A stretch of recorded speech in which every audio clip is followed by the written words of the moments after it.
કેમ છો? મજામાં ને? નસીબને બદલો. ઘણા લોકો આખી જિંદગી નસીબની રાહ જોતા રહે છે અને કેટલાક લોકો પોતાની મહેનતથી નસીબ લખી નાખે છે. વેલકમ ઓલ ઇન આઈસીટી ઇકોફરી ચેનલ. હું કૃપેશ નાયક આપ સર્વનું હાર્દિક સ્વાગત કરું છું. જેમણે આ ચેનલ સબસ્ક્રાઇબ કરી છે તેમનો ખૂબ ખૂબ આભાર. જે નવા વ્યુઅર્સ છે જે સબસ્ક્રાઇબ કરશે અને પોતાની લાગણી વરસાવશે તેમને પણ હું આવકારું છું. આજે હું તમને એક એવી વાર્તા કહેવા જઈ રહ્યો છું જે તમને સમજાવશે કે નસીબ મળતું નથી, નસીબ બનાવવું પડે છે. Welcome all again in ICT cover you channel. Krupesh is here not fear. એક ગામના બે મિત્રોની વાત આપણે કરીશું આજે. એ બંને મિત્રો ગરીબ, સપના મોટા, બંનેની પરિસ્થિતિ એક સરખી જ હતી. પરંતુ પહેલો મિત્ર રોજ કહેતો, મારું નસીબ સારું હશે તો હું સફળ થઈશ.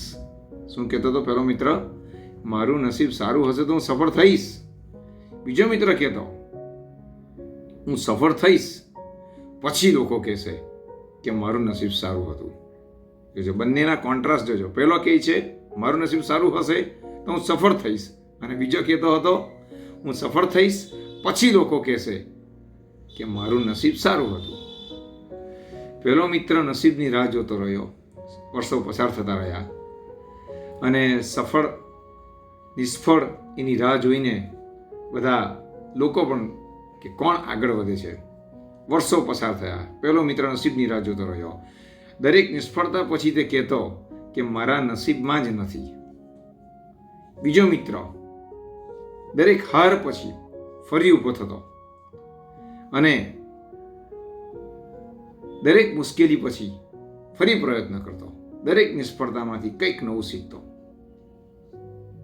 પહેલા મિત્ર અને બીજા મિત્રમાં જે ફેરફાર છે તમને સ્પષ્ટ ખબર પડે છે. 10 વર્ષ પછી ગામના લોકો બીજા મિત્રને જોઈને કહેતા, વાહ કેવું નસીબ છે તારું, જબરજસ્ત. કારણ કે બીજો મિત્ર હાર પછી પણ ઊભો થતો, મુશ્કેલી પછી પણ પ્રયત્ન કરતો, નિષ્ફળતા પછી પણ કંઈક નવું શીખતો. તો 10 વર્ષ પછી ગામના લોકો એને કહેતા હતા, વાહ કેવું નસીબ છે તારું. તે હસતો, કારણ કે તેને ખબર હતી લોકો જે નસીબ જોઈ રહ્યા છે તેની પાછળ હજારો નિંદ્રા વગરની રાતો હતી, હજારો નિષ્ફળતાઓ હતી, પરંતુ લાખો પ્રયત્ન હતા. હજારો નિષ્ફળતાઓની વચ્ચે પણ લાખો કરોડો પ્રયત્નથી માણસ આગળ આવી શકે છે. નસીબ દરવાજો ખખડાવી શકે છે, પરંતુ દરવાજો ખોલવો તમારા હાથમાં છે. નસીબ દરવાજો ખખડાવી શકે, પરંતુ દરવાજો ખોલવો તો તમારા હાથમાં જ છે. જે લોકો મહેનત કરે છે નસીબ પણ તેની મદદ કરવા મજબૂર થઈ જાય છે. એવું વિચારવાનું જ નથી કે નસીબમાં નથી, હું આ જ પ્રમાણે મારું નસીબ લખાયેલું છે, એવું નહીં. તમે મહેનત પ્રયત્નશીલ રહેશો ને તો નસીબ પણ મજબૂર થશે તમને મદદ કરવા માટે. નસીબ બદલવાનું હોય તો ફરિયાદ નહીં, નિર્ણય બદલવો પડશે તમારો.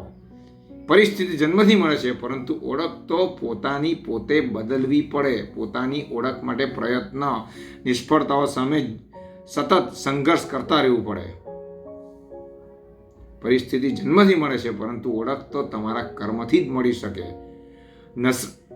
નસીબની રાહ જોનાર લોકો બહાના શોધે છે, નસીબ બનાવનાર રસ્તા શોધે છે. એક દિવસ એક વૃદ્ધ કુંભાર પોતાના દીકરાને લઈને માટીના વાસણ બનાવતો હતો.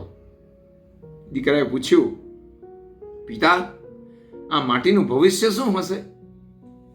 બહુ પેચીદો પ્રશ્ન દીકરાએ પૂછ્યો કે પિતા, આ માટીનું ભવિષ્ય શું હશે?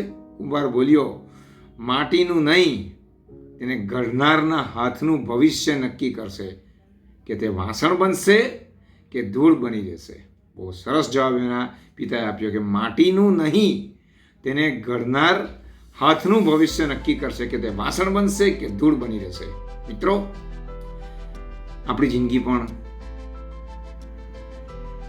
એ જ માટી જેવી છે. જન્મ સમયે બધું આપણા હાથમાં નથી હોતું, પણ જીવનને શું આકાર આપવો એ સંપૂર્ણ તમારા ને મારા હાથમાં હોય છે, આપણા હાથમાં હોય છે. જીવનને નવા આકાર આપવા માટે સંપૂર્ણપણે આપણા પ્રયત્ન, આપણી ધગસ, આપણી મહેનત, સંઘર્ષમાં ન ઝૂકવાની સ્થિતિ એ જ રંગ લાવે છે. ઘણીવાર આપણે કહીએ છીએ મારો સમય ખરાબ છે, મારું નસીબ ખરાબ છે, મને તક મળી નથી.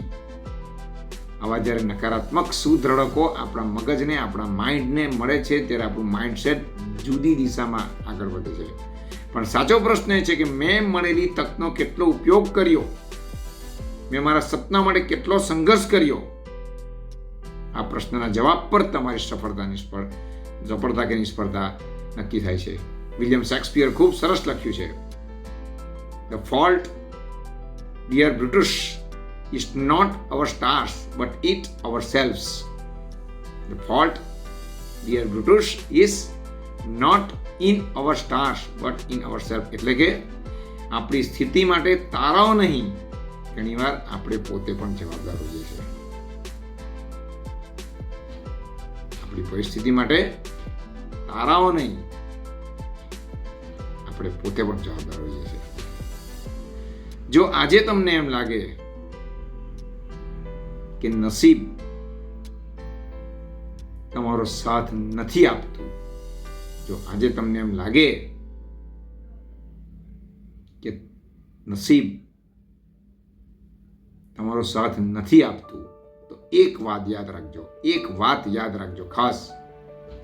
ઇતિહાસમાં કોઈ પણ મહાન વ્યક્તિ સફળતાના શિખરે નસીબના સવારે નથી પહોંચી. ઇતિહાસમાં કોઈ પણ વ્યક્તિ સફળતાના શિખરે નસીબના જોરે કદાપી નથી પહોંચી. તેઓ ત્યાં પહોંચ્યા કારણ કે જ્યારે દુનિયા નસીબને દોષ આપી રહી હતી ત્યારે તેઓ પોતાની જાતને બદલી રહ્યા હતા. આજથી જ નસીબની રાહ જોવાનું બંધ કરો, પ્રયત્ન શરૂ કરો. બહાનાને જીવનમાં અવકાશ જ ન આપો. આજથી જવાબદારી સ્વીકારી લો, કારણ કે નસીબ હાથની રેખાઓથી નથી બદલાતું, હાથની મહેનતથી જ બદલાય છે.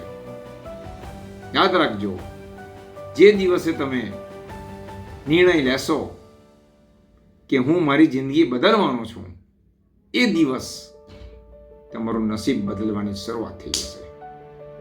બસ આજે આટલું જ મિત્રો. જે નસીબના જોરે આગળ વધવા માગે છે અને હજુ પણ બેઠા છે નસીબને પકડીને, તેવા લોકોને શેર જરૂર કરજો. આવા જ પ્રેરણાદાયી વિડીયો માટે જોતા રહો, હસતા રહો, રમતા રહો. કમેન્ટમાં જરૂર લખજો, હું નસીબની રાહ નહીં જોઉં, હું મારું નસીબ જાતે લખીશ.